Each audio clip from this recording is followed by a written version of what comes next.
As usual, when I start one of these videos, I end up with something in my eye.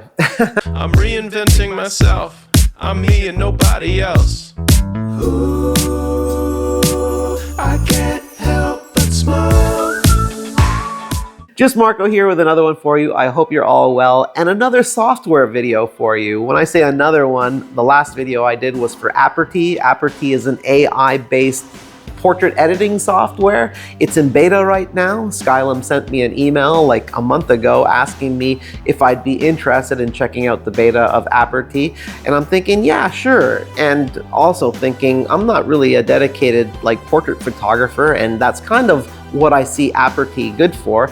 I'm more a Luminar Neo guy, you know, with the little suite of portrait editing tools included, but it's got everything else because I'm pretty much more into, well, at least in my own mind, more into every other kind of photography than portrait photography. But I guess others may see me more as a portrait photographer. I don't know. I was much more excited about checking out the newest version of Luminar Neo than Aperty. My friend Brian Catalano, hello Brian. Brian watches all my videos. I feel really bad when I miss one of his actually, and I know he's watching right now. Check out his channel, it's awesome. And he's been using Luminar Neo for quite some time now. My enthusiasm for Luminar Neo was a bit squashed at the beginning. Mr. 5 million plus subscribers, Peter McKinnon, introduced Luminar Neo to us all way back when. So unless you were living under a rock, you've seen some of Peter's videos about that. And Luminar Neo has been getting better and better. He's been doing a great job covering all the updates as they come out. When I initially checked out Luminar Neo, I downloaded a demo, and to tell you the truth, I wasn't really very amped about it. When I saw it, I was a little bit disappointed. But now AI has evolved so much, and this is why we've seen these improvements and additions to the software over time. And every time I see someone doing a video about one of these improvements, it makes me more excited to give Luminar Neo another shot. So when I went to sign up as an affiliate with Skylum so they could send me the beta for Aperty, I did see that they did include a license to the latest version of Luminar Neo, and I was very excited about that, more so than I was about checking out Aperty. I thought that I would dig up some old images that maybe I could breathe some new life into. Let's see how this goes. Bear with me for the parts that you already know about. All right, I'm just gonna go to add photos here. I want to start actually with this image from Iceland. My first thought was to go into this upscale from here, but then I found out that it saves to JPEG, I guess. I mean, this isn't a small image necessarily, it's 6,000 by 4,000, but if I were to upscale that, I would prefer that it doesn't save it as a JPEG. I'm not really sure what the thinking was there. Well, I've been using Topaz for the last couple of years. I have to say that the upscaler here, as well as the one that Adobe has, just don't hold a candle to Topaz. So I guess Topaz, it's really their focus, so it makes sense that they'd probably be a little bit better than everyone else at this sort of thing, but I am a little bit spoiled, and I'm not even using the newest version of Topaz either, and I'm happier with what it can do over what this can do. We've got the easy landscape. Many of you, again, will know this sort of thing, but for those of you who don't, I'm just going to quickly go through some of this stuff that you may not know. As far as these collections go, like this is the landscape collection, I mean, you can go on and on with this stuff because they've got tons of this stuff available. Clean light, they call it. Actually, this is, I think, really fitting for Iceland for some reason. It's got that almost actually like a cold feeling to it. I'm not going to partake in any of the presets. My first self-criticism of the way I took this photograph. I'm at Thingvellir National Park. This is a once-in-a-lifetime opportunity. This is where the Eurasian and North American plates come together. It's actually where the Vikings had their first parliament as well. So, like a dummy, I'm shooting at f5.6. I was shooting something before this where f5.6 was fine, and I didn't bother checking anything other than my focus peaking. Of course, it was lighting up all red in the foreground, but anything from the mid to the background was basically poop. You know, after 30 years of photography, and I'm still making bonehead mistakes. I'm going to go into this super sharp. I'm not going to bother with the noise reduction because it's a super clean image shot at 100 ISO. I'm gonna go into the middle here and let this do its thing. I really dig this whole graphic that happens when you're applying this sharpness. Let's see what we've got here. This was our middle setting. Yeah, we certainly got something. Now I could have went in here and went to motion blur, but it's not what's causing my blurry image. It's the fact that I wasn't focused properly. It is a very sharp lens when you're focused. I'm going to go into the develop here and just start pushing and pulling things around a little bit. Now these have a chronology to them, which is sort of, I guess, the recommended order in which you do things. Of course, you don't have to. I usually dump the highlights a little bit. I don't like an unnatural HDR sort of feel to anything, so I don't push these things too much. Actually, I like to use just a little bit of structure, something that you wouldn't necessarily want to use too much in, say, portraits, unless it's somebody older and you really want to enhance that look of wisdom, what have you. But it does come in handy with the landscape stuff. You can really bring life to your images playing with the structure. And you've got this boost as well, which I don't think I want to go too crazy with that. I mean, some people watching are going to be thinking that I'm going too far with these anyways.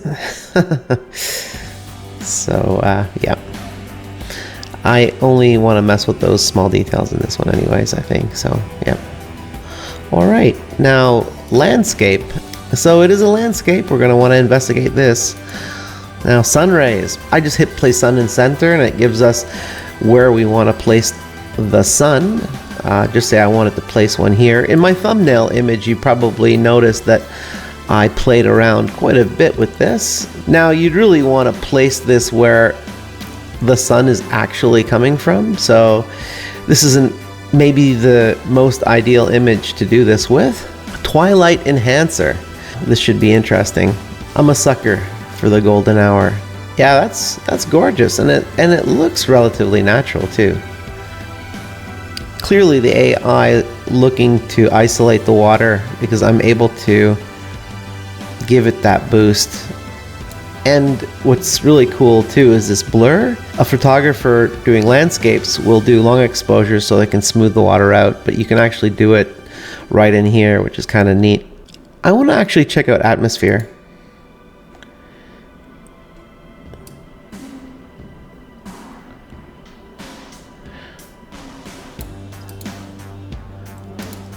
Layered fog. Okay, the depth is actually, now I can actually see something happening. That's kind of cool how it sits over the water. It seems to be doing that intelligently. I'm taking it by using some sort of AI depth map, which is super cool. What about a mist? Wow, that's heavy duty. Let's check out the water enhancer since we do have that water in there. Wow, okay. Yeah, it's definitely doing a job isolating that water. Some of these you may overlook because you see creative with nothing under it, but you can pop that open, and in here is the relight tool. This is awesome. Let me show you how this works.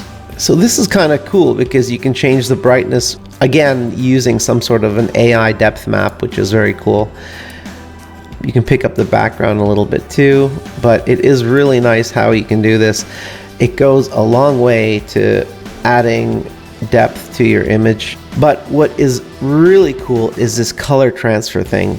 I really dig this. Check this out. Say you've got an image from like your favorite movie, or there's a photographer and you really dig the colors and their composition and you'd like to borrow that for your own work. Let me show you an example here. We've been watching Shogun lately and I really dig the color grading in it. So what I'm going to do is I'm going to grab an image from Shogun. This is the reference image and this is what it's done with my image based on the reference image.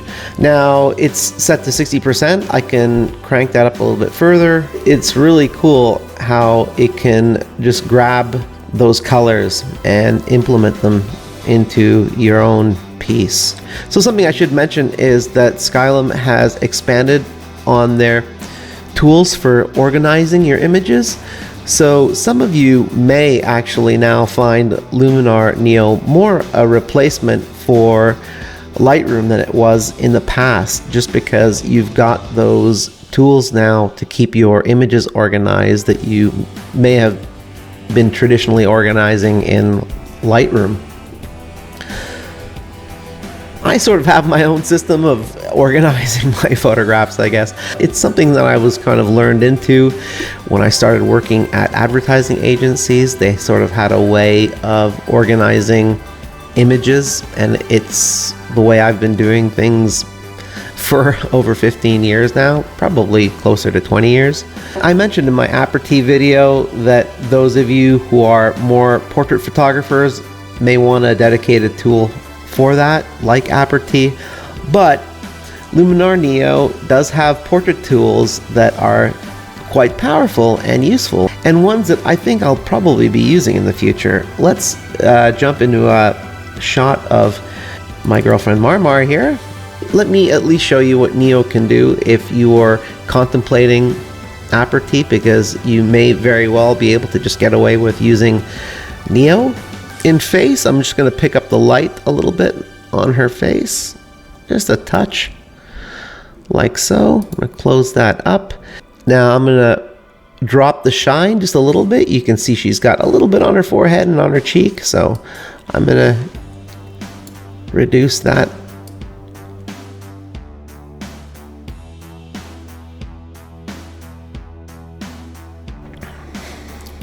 Actually, I'm going to go back into face here, and I'm going to work a little bit on her eyes here. Actually, that red eye removal I think is really what I want, not so much the eye whitening. So this improved eyebrows really just defines the eyebrows by making them a little bit darker. Seems I like using 40% with everything. So this shot was taken in a bar in Santiago in Costa Rica, and they had these beautiful palm trees just outside the window, and I was really hoping to get some of those shadows from the palm fronds outside cast onto Marmar for this shot, but they were just a little bit too far away to have any effect on the portrait. But what we can do here with Studio Lite, let me show you. This is kind of a hidden thing. Some people don't even realize it's here, but if you go to Light Customization and turn that on, you can go into these effects here. I'm going to go into palm leaf. I encourage you to go through all of these to see what they do, but I'm going to go into palm leaf. You can change the scale if you want. Now I'm going to give this an amount as well here, so we actually see an effect. This is a little bit much, and it's a little too stripy for me, and you can control all that by just changing the scale here. So you can make it a very subtle effect, so just falling the way you want. And again, it's intelligently using a depth map to apply this as well, so quite realistic actually. Just gonna back off on that a little bit, just keep it subtle. So it gives a little more context to where she is, of this open air bar with the windows open and these gorgeous palm trees outside. I shot this when we were in Quebec City one year, and I remember really liking this guy. So, and then thinking that background is horrible. So I think I want to knock that background out. Let's see what we can do here.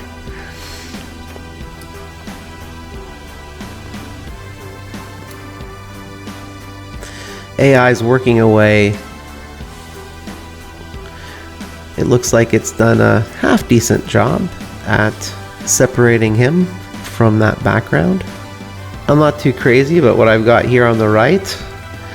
I suppose I can go in and crop this whole thing. Not the greatest image, but I'd at least like to get his fingers in there. I Don't really want the bottom of his shirt. It looks a little messy. That's a pretty tight crop.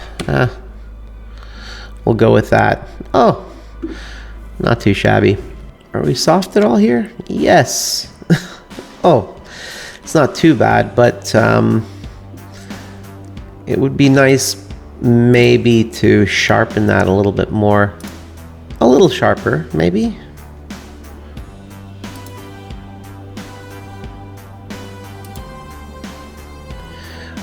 We've got a face enhancer in the sharpen, so I think I'm going to turn that on too. Maybe it's like the face enhancer in Topaz?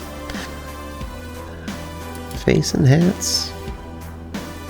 Yeah, it would be nice to have a little bit more control over that. He kind of looks like one of those avatars that you map with your own face in a video game. Anyway, yeah, let's open up one more image here. So when we were in Newfoundland in Grossmore National Park, this was part of a time lapse I did. So this is me just taking one frame of the time lapse, and it would really be neat to see what I can do with this. I'm going to go into that develop and just give myself a little bit more exposure, definitely in the shadows, because I'd like to see a little bit more of this foreground detail. I don't want to go too crazy because actually it's an emphasis on the sky that I'm going to want in this image.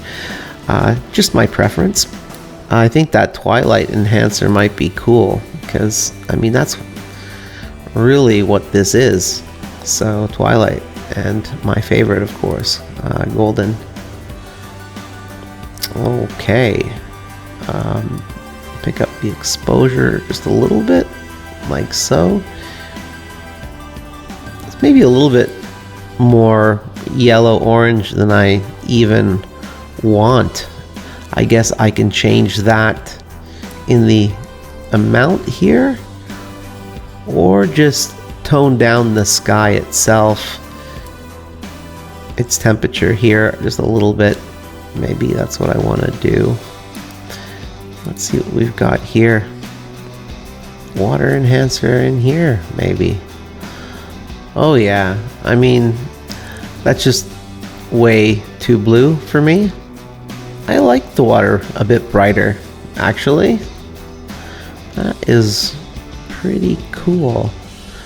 Now that I've brightened that water, I think I want my foreground a little bit brighter too to sort of balance the image out. I think Relight can help me with this. Oh yeah, it is great having these tools. That is awesome. What I'm really excited about is what we could potentially do with the sky here. But first I'm going to jump into here, and I'm going to pick up that gold a little bit more. What would dehaze do for me? Okay. Wow, yeah, that, you want to be careful with that. We do have foliage. What about a foliage enhancer? Okay, you can see that's changing the color in the water too. Leave it at 8. Close that up. So I don't want to do anything artificial to enhance the sky, so I'm actually going to use structure to handle this. And unlike the structure in other software, this is an AI structure, so now you can see what it's doing. It's really adding punch to this thing and helping that sky out. I can even use a little bit of a boost here, but I don't think I want to do too much of that. So I am going to go back in that twilight enhancer and maybe add a little fire here. That may be a little bit too much fire. And then bump up that exposure a little bit. That's more like it. So I do like that, but some people will find this is way over the top. Now I could have went and did a sky replace or something like that. So if you are in a situation where you don't have quite as dramatic a sky and you want to do something with it and you decide to do a sky replace, just be cognizant of where you've taken the photo and match the sky accordingly. Because that's usually what makes those sky replacements look so bad. Now if you're going for a fantasy look, that's a whole other story. If you want to check out like a before and after, there's this compare button down here. So yeah, quite dramatic. On the topic of sky replacements, I know it's why many of you have been interested in Luminar Neo, or why you purchased Luminar Neo in the first place, and perhaps you've run into what I've run into. There is no more Sky AI option over here under Creative. That, I believe, is a bug that Skylum already knows about. Hopefully that's something they fix soon. I personally haven't ever had a chance to even use it because my copy has never had a Sky AI tool, at least not that I can find. If someone out there knows where that's hiding, please let me know. But this is something that users have been complaining about, that the Sky AI tool has gone missing. So you watching at home, it's rude to point. Don't do that, Marco. Or wherever you're watching from. What's your verdict? Was I successful in resurrecting, breathing new life into those photos? I think for the most part, yes. It makes me want to go into some of my old hard drives that have loads of photos taken with low resolution digital cameras back when sensors weren't what they are today, and look for some gems in there, because I think I'll find some. It might take some time. When am I going to do that? Anyway, I always have these thoughts and then I never act on them. I should really start doing that. So it makes sense to hold on to those images that you think, wow, this could have been a real winner if I hadn't screwed up that little thing. Because you never know, the future may hold tools that help you resurrect those images, help you make those images what they were meant to be. So ultimately, I am very happy that Skylum did reach out to me about Aperty, because I was able to get my hands on Luminar Neo, because I can really see this being part of my sort of workflow now and into the future. It's really got some great tools in there. So anyways, as usual, I hope you guys got something out of this one. If so, consider leaving me a thumbs up. If not, that's okay too. If you want to make sure you don't miss any of these in the future, please consider subscribing. Only like 5% of you watching have subscribed, so it would really help a lot if you just clicked on that subscribe.